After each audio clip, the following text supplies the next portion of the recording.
and welcome to Life in the Mind, a neurodivergent podcast presented by neurodivergent people.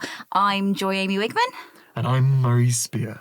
And today's episode is one of our topic episodes. So where we bring on one of our guests, which our guest, which was the one from this week, which is Elisa. Hello, Elisa. Hi. And we have a little chat about a topic of interest for us and kind of how it relates to neurodivergence. And so we're going to talk a little bit about support and access. Because it's very different up and down the country. I mean, on the episode that we spoke to you last, you were saying about how different things were in Buckinghamshire to how they are in Gloucestershire. So, it's an interesting subject because it is so different. You're sort of playing the postcode lottery, aren't you? Yeah. Depending on what kind of support you get. Massively variable. I've heard stories of some counties, even just with like their autism assessments, some places barely have any done at all. And you get turned away by the GP if you go to them with struggles. And other places, loads of people, and they've got great after diagnosis care, and they've got all these support things. I'm currently a year into the waiting list for my official assessment, despite the fact that I was diagnosed by a healthcare professional, but they're not from the right department, so I have to go to the special department apparently, rather than the clinical psychologist that I spoke to. It's so weird, isn't it? It is. And you were talking in the last episode we had you on, Lisa, about that difference between Buckinghamshire and Gloucestershire. Were you in Buckinghamshire when you found out about stuff? Yeah. And the amount of paperwork and reports, there's at least 5,000 pages. Wow. Yeah.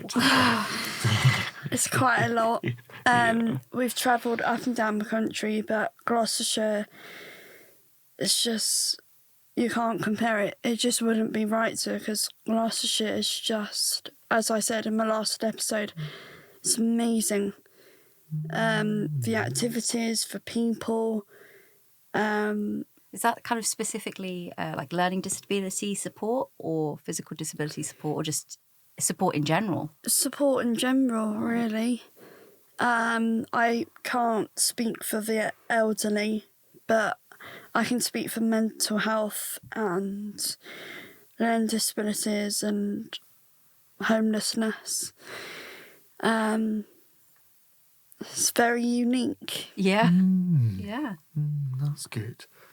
Yeah, because these things vary so much.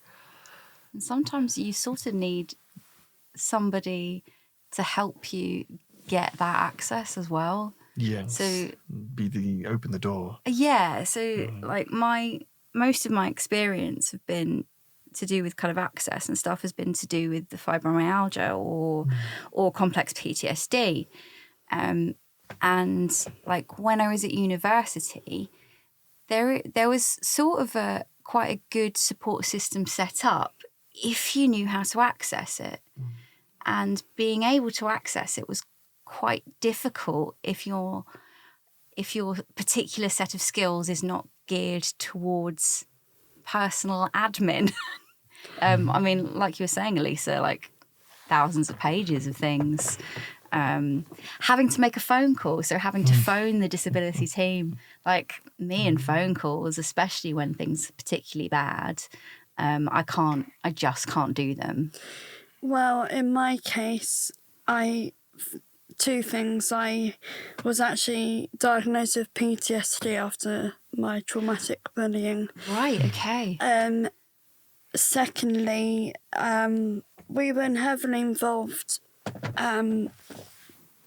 with the local authorities. They are useless, but Buckinghamshire have known us quite well, so I guess I can't say that, but you have to gather all the evidence to get appeal tribunal and go to court. And I'm interested to know what they actually do, because I don't think they do anything. I don't think they care. That is such a stressful thing to put somebody through, let alone somebody who may be particularly vulnerable because of their disabling barriers.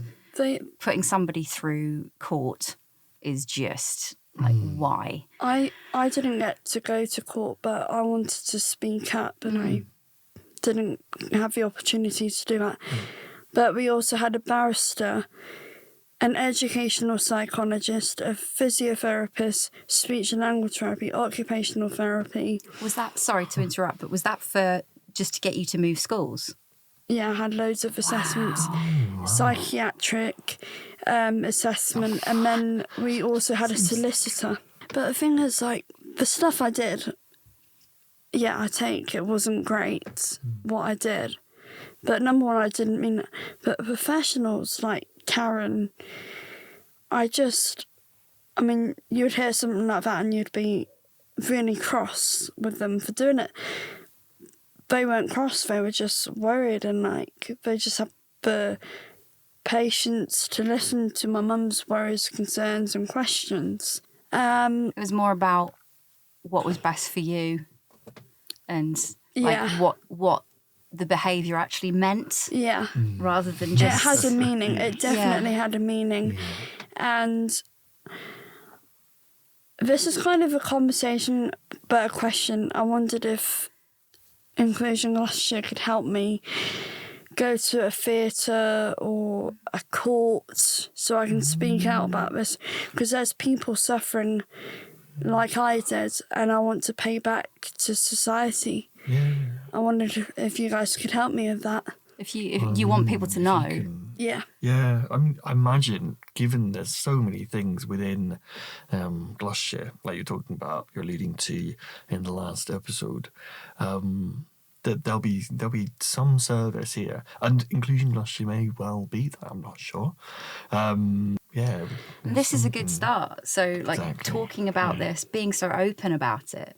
On something like a podcast. Obviously, these get put on YouTube as well, and just getting the word out there. It starts with people being able to be open about their experience, because not everybody is built to do that. Not everyone is able to share and has the strength to share. I'm confident in anything and everything. Yeah, you're I'm not like scared. Outspoken, and it's great because that's how change starts. Yeah. By people talking. Someone stands up. Yeah, someone stands up and goes, "This isn't okay. Yeah. This is what happened. Yeah. I don't want this to happen to anybody else. I never want this to happen to anyone else. It's wrong, and people get away with it. People just don't understand. There are so many little injustices in the world that needn't exist, but often they're a product of out-of-date systems, or systems that are geared towards a certain view of the world, and they create all these little gaps, these little grey areas, and these little fissures for people to fall into. I mean, one of the things I've experienced is, and you get this in supermarkets and public places, cinemas, soft play areas, parks, swimming pools. Someone's having a meltdown on the floor, banging their heads, and they're crying out for help. And then you get people, members of the public, staring at them and making comments saying, "Oh, stop that behaviour right now. Get up, get up, get up." That's not going to help them. No. And tatting and move out of the way and all that. It doesn't do anything. Yeah. And that makes me angry. Yeah. Yes. Because it just makes things worse. You wouldn't tell somebody with a broken leg to just get up and walk. No. You wouldn't do that. That would be ridiculous. Yeah. But there's such a massive amount of misunderstanding, because we know that that's not the right thing to do, but I think it's a weird pseudo-privileged position to know, because I imagine we all know from experience that that's not the right thing to do. But to be in that privileged position to have never, like, you don't even know anybody who might have to do that. Yeah, but that kind of all those things, that reverse privilege of we've experienced it. Right. We know, because We it's know that that privilege that's- of, and so we know what is the right thing to do, so we can act, inverted commas, altruistically or in the right way to be helpful, the right way. Or But it's so communicate easy to through lose. mediums like this. Yes, exactly. What is the right way And to help? exactly, This these is things the can be right way. vehicles. Yeah. Yeah. by speaking out. And also, like, yeah, it just doesn't help anything. But the phrase I've always said, it's always a mantra in my mind: we're not naughty people, we just struggle. I can see it firsthand from my experience how painful it is. Yeah. Not just for the client person, but for the parents as well. It's just so unnecessary. And I don't think there's a need to wait that long. I mean, it's all right. I mean, it's not just about the NHS cuts.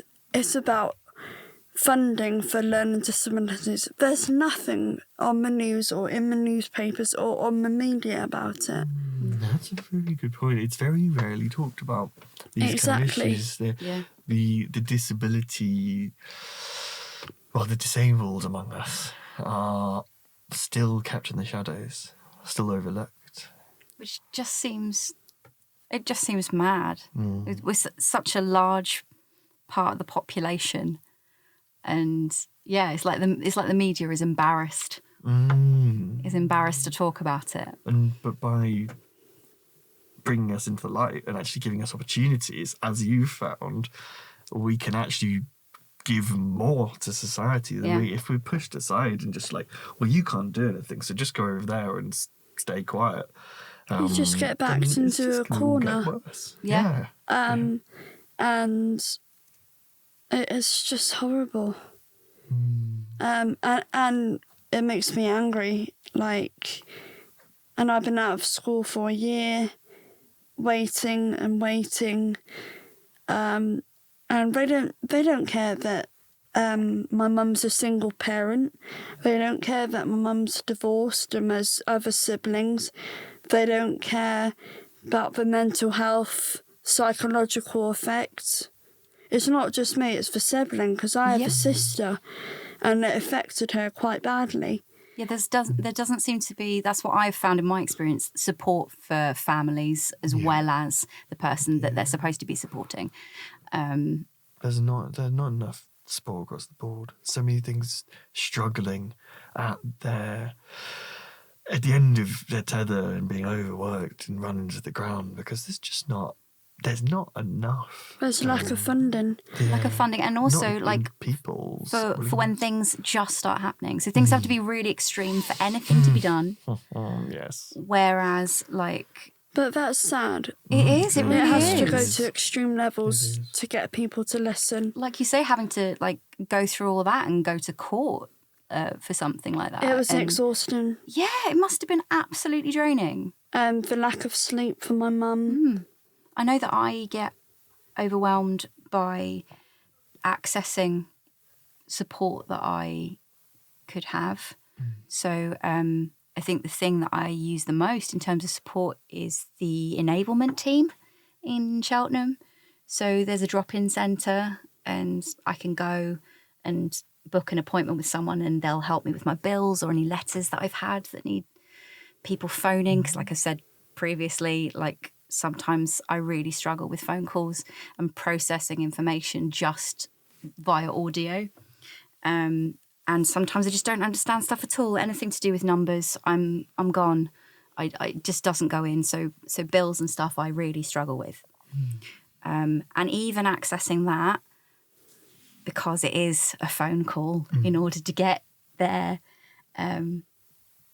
that's been difficult. And I only got given access to that when things got really bad. Yeah. Whereas if it was more open, that these, like the signposting, so I know Inclusion Gloucestershire do some great signposting, but signposting these services in the mainstream media rather than everybody having to wait until it's a really bad situation would stop the situations from getting bad in the first place. It's just sad that they think they need to do that. Wait until it's so extreme. And the assessments was long, and I actually read some of the paperwork. My mum had lots of files of 5,000 pages of reports and that, and I was reading this one report, and it just made me want to cry because, you know. And you also have to present the worst. So like, this is the thing. PIP, for example, the way you have to do the assessment, The you have to PIP write it out. assessment. They have to what's the over-exaggerate, worst possible otherwise- circumstance. It's not necessarily over it. It's just No. thinking of the worst case scenario. Yeah. I have to and start then writing those start down. every sentence with "on my worst day," Yeah. because And they'll it's always so say, hard to "Oh, on sit an in average that. day, there's no such thing as an average day. That doesn't exist." It was so painful and heartbreaking, really. Yeah. Yeah. Makes me emotional talking Yeah, about sorry, it. Elisa. It's fine. It's important, isn't it? It's important to recognise that it does, because those emotions are within us. They have a real space. They are really valid because they are a reaction within our body against something that isn't right, something that's not right for us, something that's not right for society. It's just we recognising something's not right, and by doing advocating for stuff, speaking out and going, this isn't right, this isn't working, was really hard for me, and by signposting things and going, but this is a thing that helped me and this is what works, and these are the things that are out there, which we actually, our website is It's going to be doing. And I think it's live, well, when you listen to it, it probably will be. When you listen to this, it will be live. But that's all so valuable, all Yeah. of those things. And that sort of that anger that you feel is like a driving force behind you talking about it and getting help for other people, which is amazing. And we need more people like you that are prepared to go, hey, this is not okay. Yeah.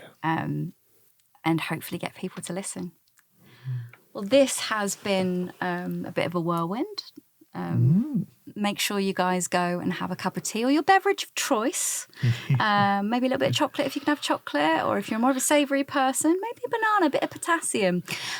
Look after yourself. Yeah, or just go and stare at Or leaves. homemade soup. Homemade soup, yeah, something cosy. And look after yourselves, and get angry about it, because that's how we make change. Yeah. And anger is a valid emotion. It's a valid emotion and it space. has a use. And It's that cold to drive you it's- forwards. It's hard to make a difference on your own. Yeah, we will become a collective voice if we all get on our soapboxes and say it's not good enough. Well, thank you so much again, Elisa, for coming in. My pleasure. Always a joy to talk to you. Thank you. Okay, folks, that's it for this episode. You can follow us on Instagram at life.inthemind. Our other socials are linked in our bio. Don't forget to like, subscribe, and comment. See you next time.